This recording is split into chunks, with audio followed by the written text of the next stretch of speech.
السلام علیکم ورحمۃ اللہ وبرکاتہ۔ آج انشاءاللہ ہم رمضان کے آخری 10 دنوں کی ٹائم ٹیبل پر بات کریں گے۔ بہت سارے کوشچن میرے پاس آ رہے تھے گروپ سے لڑکیوں کے، تو انشاءاللہ آج اس پر بات کریں گے۔ سب سے پہلے دیکھیں، لیلۃ القدر اسلامی کیلنڈر میں سب سے اہم رات ہے، کیونکہ یہ وہ رات ہے جب قرآن مجید کی پہلی آیات نبی اکرم صلی اللہ علیہ وسلم پر نازل ہوئیں۔ برکتوں اور انعامات کی رات ہے، اور پوری دنیا کے مسلمان رمضان المبارک کے آخری 10 دن اور راتیں اس کی برکتوں اور بخششوں کی تلاش میں گزارتے ہیں۔ یہ ایک ایسی رات ہے جسے ضائع نہیں کیا جا سکتا، اور ہر مسلمان کو اس سے زیادہ فائدہ اٹھانا چاہیے۔ ان قیمتی راتوں سے زیادہ فائدہ اٹھانے کے لیے ضروری ہے کہ ہم وقت کو مینیج کرنا سیکھیں، ہم اپنے وقت کا ٹائم ٹیبل بنائیں اور پھر عبادتوں میں مشغول ہوں۔ میں آپ لوگوں کو بتاتی ہوں آخری 10 راتوں میں آپ نے کیسے ٹائم ٹیبل بنانا ہے۔ رمضان کے آخری 10 دنوں اور راتوں میں اپنا وقت صرف اور صرف اللہ کی عبادت کے لیے وقف کریں۔ ان راتوں میں اپنے گناہوں کی معافی مانگیں اور اللہ سے توبہ کریں، اور زیادہ سے زیادہ آپ سب نے نفل ادا کرنے ہیں، خاص طور پر طاق راتوں میں۔ طاق راتوں کا میں نے آپ لوگوں کو بتایا تھا رمضان سیریز میں، جو ہماری طاق راتیں ہوتی ہیں 21، 23، 25، 27 اور 29۔ قرآن پاک کی تلاوت میں وقت گزارنا ہے اپنے زیادہ سے زیادہ، اور اس کے معنی کو سمجھنے کی کوشش کرنی ہے، ٹھیک ہے۔ ان راتوں میں صدقہ کریں اور ضرورت مندوں کی مدد بھی ضرور کریے گا۔ مسجد یا گھر میں رات کی باجماعت نماز تراویح میں شرکت کریں، اس کی بھی بہت زیادہ فضیلت ہے۔ ان راتوں میں علم حاصل کریں اور اسلامی لیکچرز اور کلاسز میں شرکت کریں۔ اگر شرکت نہیں کر سکتی ہیں تو اسلامی گروپس جوائن کر لیں، انشاءاللہ آپ کو موٹیویشن ملتی رہے گی آڈیوز کی صورت میں۔ مسجدوں میں تنہائی میں اعتکاف میں وقت گزاریں، اپنا وقت صرف اللہ کی عبادت کے لیے وقف کریں۔ یہ چند مثالیں ہیں کہ آپ رمضان کے آخری 10 دنوں اور راتوں کے لیے اپنا ٹائم ٹیبل کو سیٹ کریں اور پھر اللہ تعالیٰ کا قرب حاصل کریں۔ انشاءاللہ اللہ تعالیٰ آپ کو اپنی بہترین عبادت کرنے والا بنائے، آمین۔ یہ راتیں استغفار کرنے، برکتیں حاصل کرنے اور ایسے انعامات حاصل کرنے کا سنہری موقع فراہم کرتی ہیں جو ہمیں نہ صرف دنیا بلکہ آخرت میں بھی فائدہ پہنچا سکتی ہے۔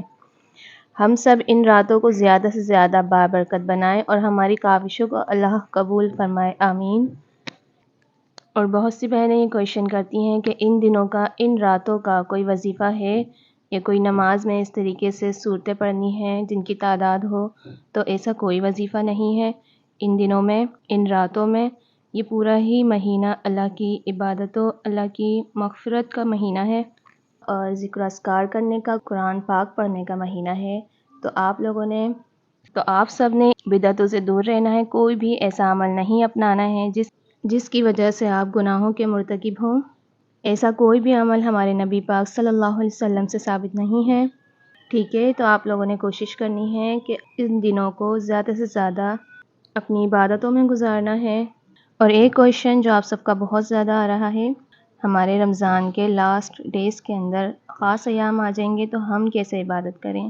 پیریڈز ہو جائیں گے تو کیا ہم ان خاص ایام کو پانے کے لیے میڈیسن کھا لیں؟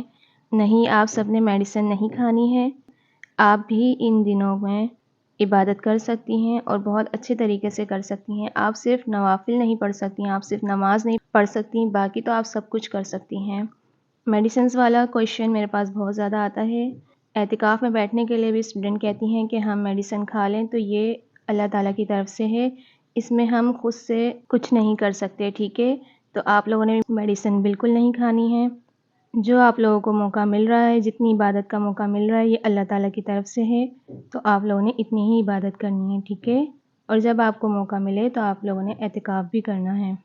تو آپ سب نے ان خاص ایام میں بہت زیادہ اللہ کا ذکر کرنا ہے، تسبیحات پڑھنی ہے، اور یہ دعا میں نے آپ کو بتائی تھی، اللہم انک عفو تحب العفو فاعف عنی، یہ آپ لوگوں نے کثرت کے ساتھ پڑھنی ہے، ٹھیک ہے۔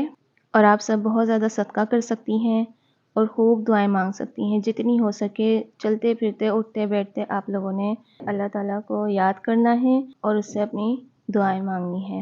اللہ اس میں بہتری جانتا ہے، آپ نہیں جانتی کہ اللہ تعالیٰ نے آپ کے لیے کیا بہتری رکھی ہے۔ شاید آپ ان لوگوں سے زیادہ اچھی عبادت کر سکیں ان دنوں میں جو لوگ صحیح ہو کر بھی ایسی عبادت نہ کر سکیں۔ تو آپ سب نے اللہ تعالیٰ کے ہر حکم سے راضی رہنا ہے۔ رضیت باللہ ربا اللہ تعالیٰ سے ہمیشہ ہر وقت راضی رہنا ہے۔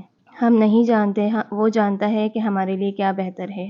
اور بہت سے لوگ جو بیمار ہوتے ہیں وہ پوچھتے ہیں کہ ہم کیسے عبادت کریں ان دنوں میں، ہم بیمار ہیں، ہم روزہ نہیں رکھ سکتے ہیں، ہم کیسے ان دنوں میں عبادت کر سکتے ہیں۔ دیکھیں، آپ سب نمازیں تو پڑھیں گے نا، آپ بیٹھ کے پڑھیں، لیکن آپ لوگوں نے نماز ادا کرنی ہے، فرض نمازیں ادا کرنی ہے۔ اس کے علاوہ آپ لیٹ کر قرآن پاک بھی تلاوت کر سکتی ہیں، سن بھی سکتی ہیں، ذکر و اذکار کر سکتی ہیں آپ زیادہ سے زیادہ۔ میں نے آپ لوگوں کو دعائیں بتائی تھی، اذکار کی پوری ویڈیوز موجود ہے، انشاءاللہ میں یہاں مینشن کر دوں گی، آپ لوگ ضرور دیکھیے گا اور ان کو ضرور پڑھیے گا، ٹھیک ہے۔ دورہ قرآن سن سکتی ہیں، کوئی بھی آڈیوز دینی سن سکتی ہیں جس سے آپ کے علم میں اضافہ ہو۔ وآخر دعوانا الحمد للہ رب العالمین۔ السلام علیکم ورحمۃ اللہ وبرکاتہ۔